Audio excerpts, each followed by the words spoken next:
Nous sommes à 20 km de Tamatave, en brousse. Zoé, l'assistante sociale du village d'enfants SOS, est en mission. Les autorités locales lui ont signalé une fratrie de 5 enfants en danger.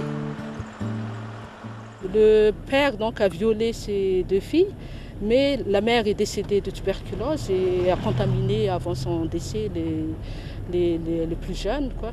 Et le père tout de suite, parce qu'elle était en prison, parce que maintenant il y a le comité de lutte contre la maltraitance des enfants. À Madagascar, on estime le nombre d'enfants en danger à plusieurs dizaines de milliers. Parmi les cas les plus fréquents, la maltraitance, les abus sexuels et souvent des enfants orphelins de mère dont le père est alcoolique. Zoé arrive enfin à localiser l'habitation de la fratrie en danger. Une petite masure d'1 pièce, sans eau ni électricité. Les 5 enfants sont pris en charge par leur frère aîné qui a 23 ans et qui est au chômage. Zoé doit parlementer avec la famille du père qui refuse de laisser partir les enfants.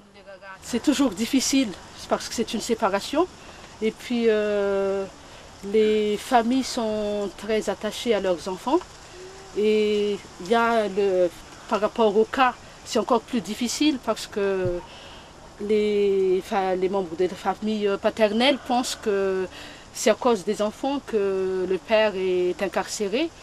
Donc il a fallu passer 2, 3, 4 fois pour échanger, pour dire qu'il faut sauver la vie des enfants. Après de longues heures de discussion, Zoé a réussi à convaincre la famille de confier les enfants au village d'enfants SOS de Tamatave. Un placement qui a été décidé par un magistrat. Une urgence pour Rogette, 14 ans, et Rogine, 11 ans, traumatisés par le viol. Le grand frère, lui, est soulagé. C'est une chance pour moi. Je ne peux pas subvenir aux besoins de mes frères et sœurs et les élever parce que je n'ai pas de revenus. C'est mon rôle en tant que grand frère de garder les enfants, mais la pauvreté m'en empêche. Qu'est-ce que ces enfants deviendraient s'ils devaient rester ici? Moi, je crains la mort, le décès brusque au bout de 4-5 mois. Enfants sans traitement, il y a la propagation de la maladie.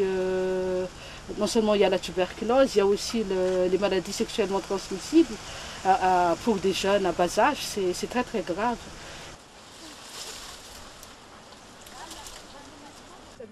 C'est une victoire pour Zoé et pour l'aide sociale malgache qui encadre les placements. Depuis 10 ans, une dizaine d'enfants de Tamatave et des alentours sont admis chaque année au village SOS. Les 5 frères et sœurs ne seront pas séparés. Une mère SOS les attend. 4 mois plus tard, Zoé, l'assistante sociale, rend visite aux 5 enfants. Ils ont été accueillis dans une maison du village où vivaient déjà 3 autres fratries. Tout sera fait pour maintenir des liens avec la famille biologique. Lorsque les enfants arrivent, on leur donne tout de suite des signes d'affection et d'amour, car c'est difficile pour eux de se séparer des leurs. Rogette, l'aînée, a intégré la classe Azama, la classe d'insertion du village d'enfants SOS de Tamatave. Ici, les enfants déscolarisés suivent un enseignement accéléré de remise à niveau. Rogette est déjà parmi les meilleurs du groupe. J'aime travailler ici parce qu'on est en groupe. Et j'aime aussi étudier la langue malgache. Elle a eu la moyenne jusqu'à maintenant. Elle est comme tous les enfants. Elle est bien à l'aise ici en classe SMA. Retour à la maison.